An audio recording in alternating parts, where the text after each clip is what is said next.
Baba Machele, mkombozi wetu, mvita yetu isonge mbele, ndo chaguo letu, kipenzi chetu, habagui mzima, mgonjwa, lemavu na wazee.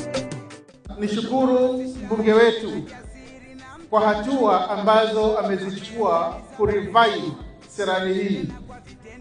Natumai ukiingia pale gate hauna haja uulize. That's a step forward, a positive kwa tagi yake ya huduma na maendeleo. Watoto wa Bagani, watoto wa Old Town, watoto wa Mvita wamekuwa wakilia kuwa wako na ndoto lakini usingizi hawana. Alhamdulillah, kwa kuwapa hili jengo umewapa platform ya kusoma, so umewapa nafasi nzuri walale waachieve ndoto zao inshallah. Mimi kitu kimoja tu nataka kusema mheshimiwa, what you have done katika sekta ya elimu in Mvita, it is something ambayo we don't even need to explain to people. You've done a lot mheshimiwa. Serani very soon itakuwa revive, watoto watakuwa wengi na matokeo ya watoto itakuwa sawa. Mimi nimekuwa hapa kwa muda katika uongozi wa walimu, na kwa muda ambaye nimekuwa hapa mimi sijaona mheshimiwa ama mbunge ambaye ana nia nzuri na watu wake kama mheshimiwa wetu.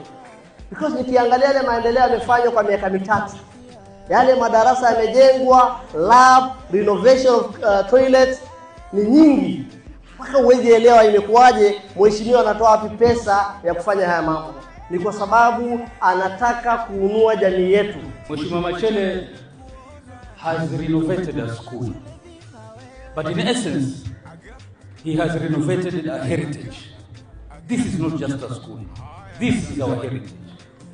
Tukamshukuru mheshimiwa kwa sababu hili alilolifanya yeye sasa wameshindwa kulifanya wengi kabla yake, na hili alilolifanya yeye sasa litaiwezesha jamii kurudi katika sehemu ambayo imeipoteza kwa muda. Lakini naweza kusema kile alichokifanya hapa, amefanya kitu ambacho wengi wa jamii yetu walikuwa wakitaka. Mheshimiwa Machele, kazi nzuri anazozifanya kwa wana Mvita walioko Mombasa County. Badali ya Machele bado haijafanyaje? Haijapatikana wala haijazaliwa. Kila sauti imesisitiza umuhimu wa kuimarisha na kuboresha na kurudisha shule hii katika hadhi ambazo ilikuwa. Wape hakikisho kwamba yale yamefanyika hapa siku ya leo, kuboresha mazingira ya shule ili kuhakikisha kwamba wanafunzi wa public school pia wao wanaenjoy yale mazingira ya private school, si mambo madogo sana. Na ndiposa tumshukuru mbunge wetu Mohamed Saud Machele pamoja na komiti yake education kwa juhudi ambazo wamezifanya kuendeleza masomo katika shule hii ya Serani. Leo nina furaha kuja hapa kwa sababu ya kufanya maendeleo ndani ya Serani Old Town Ward.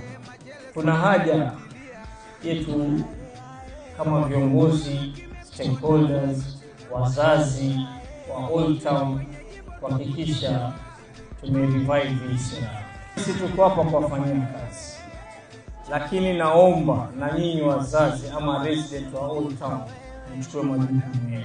Kwanza nitaanza kwa kumshukuru Mheshimiwa Machele kwa jitihada zako zote unazoweka kwa masuala ya elimu. Wewe endelea, hapana angalia nyuma, sio? Wewe angalia mbele, rekodi yako inajizungumzia.